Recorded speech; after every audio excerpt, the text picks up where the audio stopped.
La segunda ley de la termodinámica es uno de los pilares fundamentales que nos ayudan a comprender por qué el universo funciona como lo hace.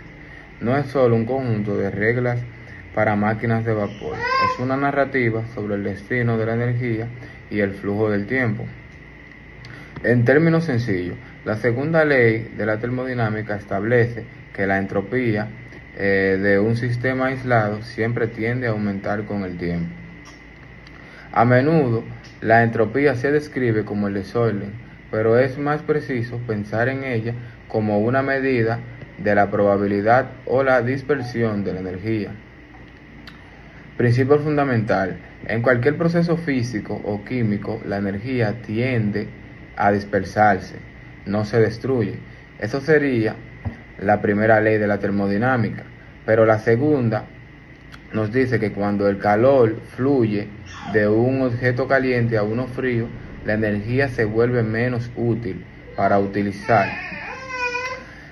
El universo en su totalidad avanza irreversiblemente hacia un estado de mayor dispersión. Importancia y aplicaciones. Esta ley es la razón por la que el mundo funciona de manera irreversible y tiene consecuencias profundas. La segunda ley de la termodinámica dicta que el desorden natural del universo, entropía, siempre aumenta y que el calor fluye de manera espontánea en cuerpos calientes a fríos. Esto determina la eficiencia máxima de cualquier proceso y prohíbe las máquinas de movimientos perpetuos.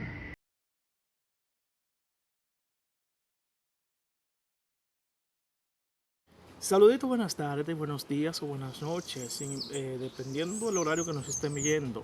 Mi nombre es Scarlett Santana Rodríguez y vamos a estar exponiendo acerca del enunciado de Clausius. El enunciado de Clausius es una formulación de la segunda ley de la termodinámica y esta establece que es posible construir un dispositivo que opere en un ciclo y cuyo único efecto sea transferir el calor de un cuerpo frío a un cuerpo caliente sin transferir el trabajo al exterior. Por ejemplo, este principio significa que el calor fluye de forma natural desde un cuerpo con mayor temperatura hacia un cuerpo con menor temperatura. Para que esto ocurra, o para que el calor pase de un cuerpo frío a un cuerpo caliente, es necesario suministrar energía, o sea, trabajo. Por ejemplo, un refrigerador no puede enfriar los alimentos que contiene dentro, valga la redundancia, por sí solo. Necesita electricidad para extraer el calor del interior y expulsarlo al ambiente. El enunciado de Clausius explica que los procesos naturales tienen una dirección definida. El calor pasa espontáneamente de caliente a frío y el calor no pasa de frío a caliente sin una fuente de energía externa. Este principio es la base del funcionamiento del equipo como refrigeradores, congeladores, aires acondicionados, entre otros equipos. Por ejemplo, una taza de café caliente.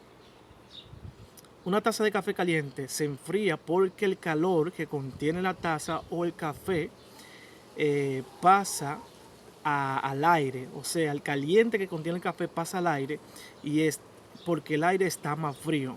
Por ejemplo, un cubo de hielo se derrite porque absorbe el calor del ambiente.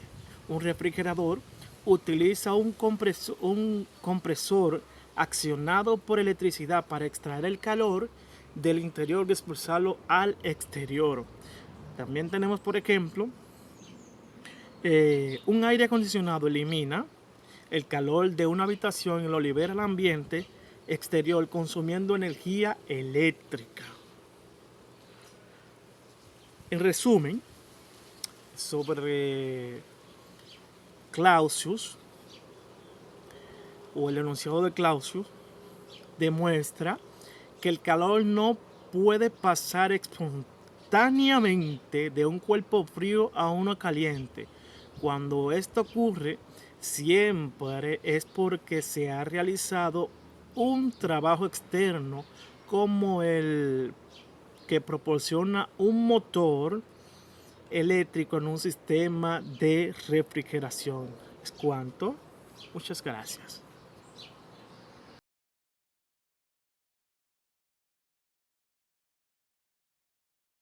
Explicar de manera detallada el enunciado de Kevin Planck, el cual forma parte fundamental de la segunda ley de la termodinámica. Para empezar, este enunciado establece algo muy simple, pero a la vez muy real.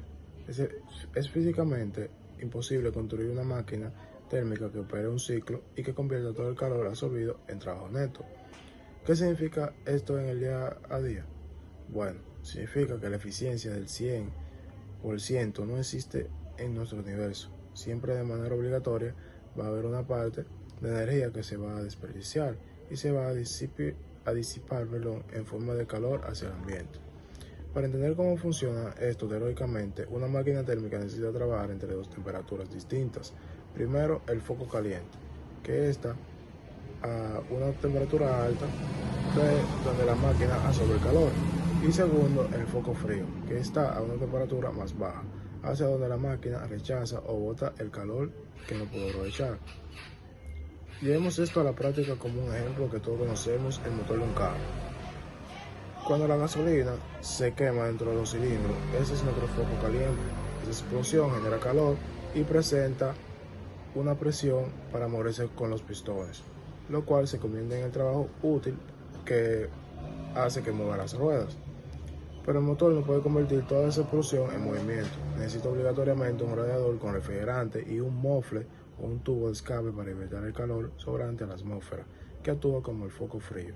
Si tapamos el tubo de escape o eliminamos el sistema de enfriamiento para que no se pierda el calor, el motor se sobrecalentaría en segundos y dejaría de funcionar de inmediato. El ciclo se rompería. O sea que el enunciado de Kevin Planck nos aterriza a la realidad de la física y la ingeniería. O sea que en cualquier proceso de conversión de energía, la naturaleza nos cobra un impuesto en forma de calor residual. Nuestro papel como futuros profesionales no es buscar solamente la perfección imposible del 100%, sino optimizar los sistemas para que las pérdidas sean lo más mínimas posible.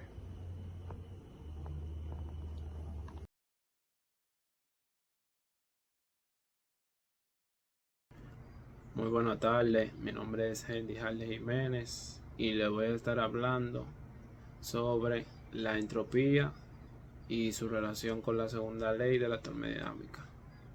Bien, para comenzar, eh, ¿qué es la entropía?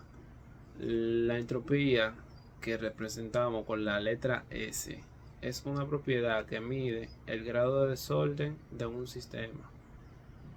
Pero no solo eso, también mide cuánta energía de ese sistema ya se degradó y no podemos usarla para hacer un trabajo útil.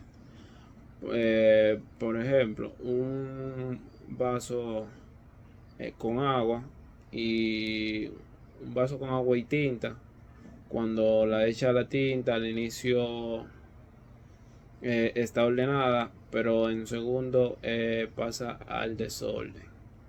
Eh, y hace un aumento de la entropía. Y es casi posible que se vuelva a juntar sola.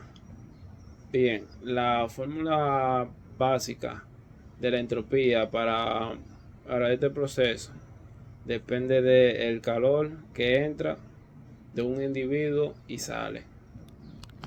Para cerrar, la segunda ley nos dice hacia dónde va el tiempo y hacia dónde van los procesos.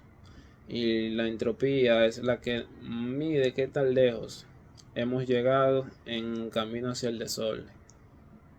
En resumen, el universo tiende al caos y la energía útil se acaba.